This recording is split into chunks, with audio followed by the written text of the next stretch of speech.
What is up, cool kids? My name's Gavin, I'm that cool trainer, and today, things look a little different. Very quick, I'm holding my camera.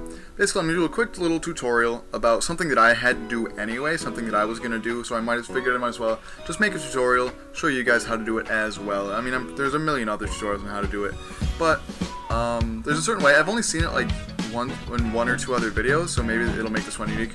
Maybe it'll give me some views, I don't know. So, what we're doing is we are replacing the battery in an old Game Boy game, in this case Pokemon Yellow. I had originally planned to do it in my copy. I have an original copy of Pokemon Green, all the way from Japan in Japanese and everything. But that one was, I tried to do like a practice one, and it's on there really friggin' tight, and I didn't want to damage it because they're quite hard to come by. So, I tested out all the other ones. I think I have, what do I even have? I think I have Gold, Crystal, Red, Yellow, and Green. And this was the only one that was still dead. So, there's a couple ways to go about doing this. Probably the most simple way is to try and find a pair of needle nose pliers that are a decent size. I have two right here. If you can find them small enough, I would say this kind works better, the kind that are like curved, because you don't have to be right on top of it, you can kind of be to the side. But unfortunately, because of how small that is, a lot of pliers are too big. So if you can find a pair that's small enough, great, definitely do that. It's probably the easiest. But if not, then you can either use a pair of tweezers.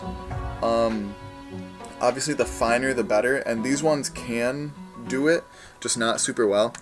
It's already a little bit loose, so this is going to be kind of easy for me.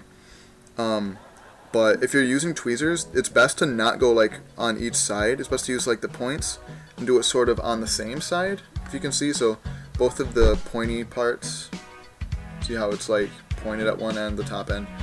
If you put them both like right here and then kind of twist, if I can actually do it.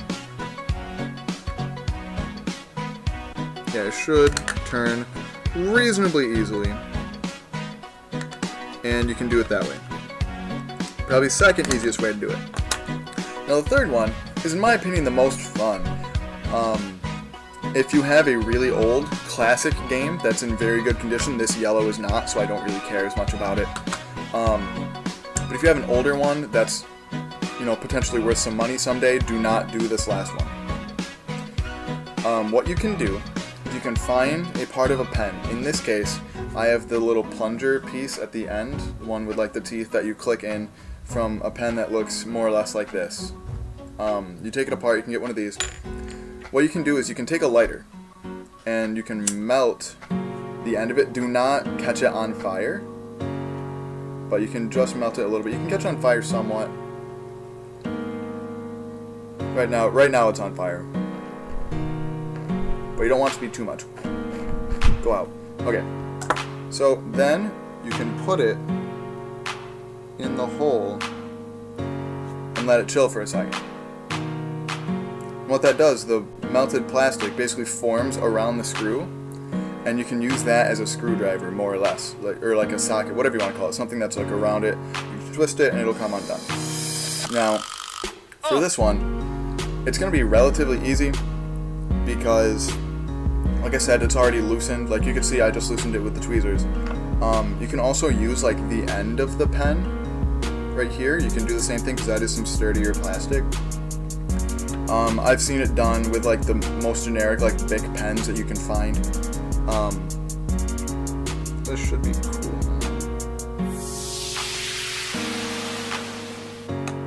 So you can see, maybe you won't be able to see. Focus.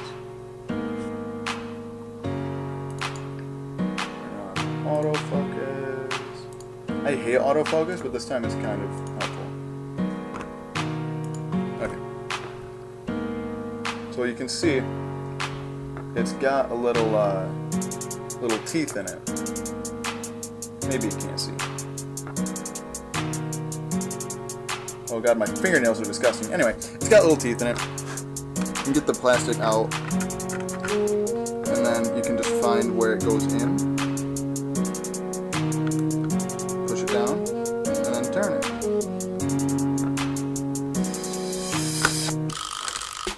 Now, like I said, not the most ideal way because it can damage your game.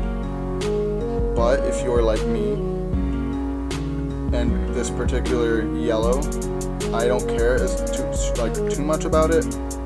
I just thought about it the other day. I'm like, you know, I've got a couple of batteries laying around, so I'll do that. So you can just keep doing that. I mean, it takes a little while because obviously, like, it's not very great plastic, so it will get worn out pretty quickly. But it is coming out, as you can maybe see. Yeah. Okay. So now the screw is out. You can tell there's some black plastic around there, but that should come out relatively easily if you even care. You can just like a Q-tip or something, it'll come out. So screw is out. So now what you do is just slide the front down and lift it off. So this is what the inside of all old Pokemon games look like. And there are a couple of ways that you can do this as well. Basically, we're going to be replacing this battery right there.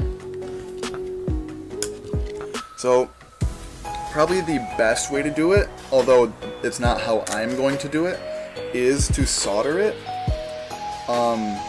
For anybody who's not familiar with soldering, basically it's you take like metal wire that has a very low melting temperature, and it conducts electricity. So what you do is you just kind of melt it with a little iron, and it will hold things like that battery. Oh geez, that's fine. They make things more sturdy back then, but it will connect that battery and hold it on there when it hardens. I'm not going to do that because I don't feel comfortable really using a soldering iron. I don't want to mess something up and end up accidentally melting a piece in there. So what I'm going to be doing is just simply using electrical tape. If I can get this open.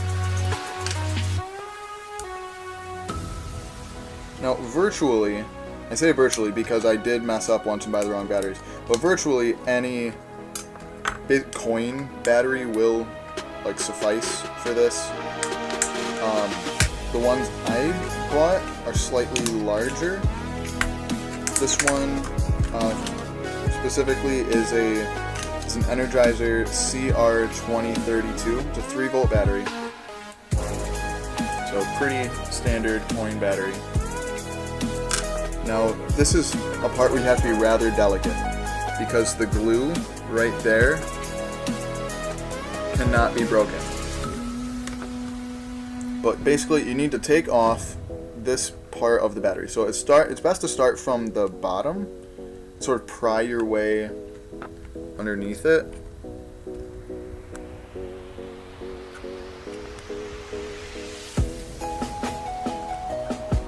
Very gently. And it is okay if this part comes out. Like I said, it can complete it out. That's not a big deal.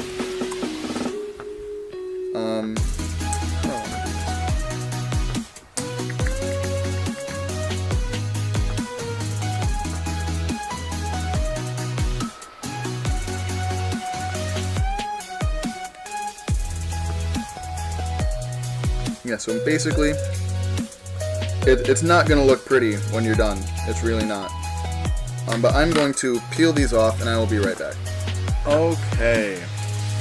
So, the battery is free, and your two, basically wires, metal strips, are still in place. So now what you do, where did I put my battery? There it is. So now what you do, you take your piece of electrical tape,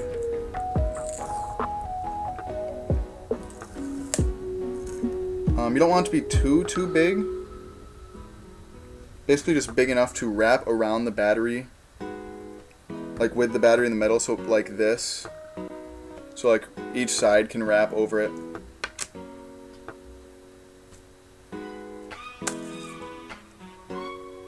You can always rip off more if necessary. It's not going to hurt it. So you take your tape, you put it underneath the lower strip, like so.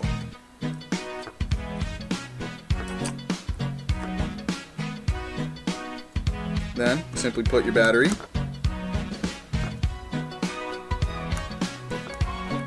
on top, you want to make sure this part's important. So which one is the top half? So the part facing up is the negative. The part that doesn't say all of this stuff. So then, all you do, push it down, fold this right over top,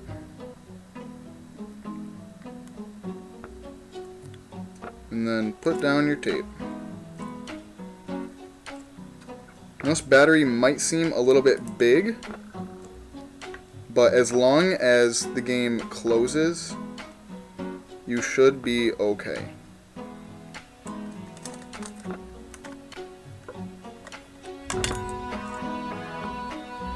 So you might want to, because I'm having a little problem, see how it's like bending up like that? It should be okay once the game is in, but we'll test it.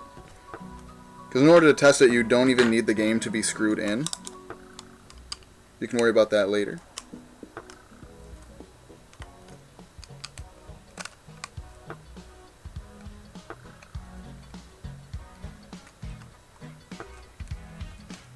So the bigger the battery, for the most part, the longer it's going to last. Okay, so it had a little bit hard of a time closing because it is a little big, but still fits in the Game Boy, and let's see how it goes. Okay, so game loaded up fine. It's a Game Boy Color, I don't know. There we go, there's a good angle. So, loaded up fine. Go to new game, I'll play through it. And I'll be back right when I'm about to save. Alright, so we are in our bedroom. Let's find that good-ish angle again.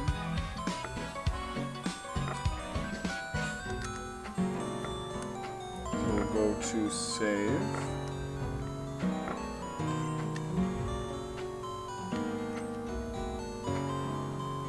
Go saving. Yellow saved the game. So now let's turn it off. Turn it back on again. There we go.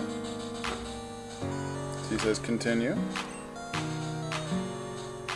And there we are. Right in our own bedroom. So that's how you do it, and then you can just take it right out after you're done testing it. I wouldn't put the screw back on until after you test it. And then you can put the screw on the same way, except preferably a little bit looser. Usually, I think this is the same one I just had. I did one for my test earlier, and I don't know what I did with that one. Oh no, this is the better one. And you can use it the same way, put it right back on. Screws right back in. It won't be able to get very tight, but that's okay. Because it's not like it's really ever going to fall out on you. If it's even in, because like when you use it, it's in a Game Boy. So it's not like it's like shaking around. So even in a little bit, as long as it's like not poking out above the rest of the cartridge, you'll be okay. So that is how you do that. This was going to be a fun video to edit because I did a lot of stopping and starting. So I really hope this video was more helpful to you than the first couple that I watched when I first ever tried this, like 3 or 4, actually probably longer than that. Probably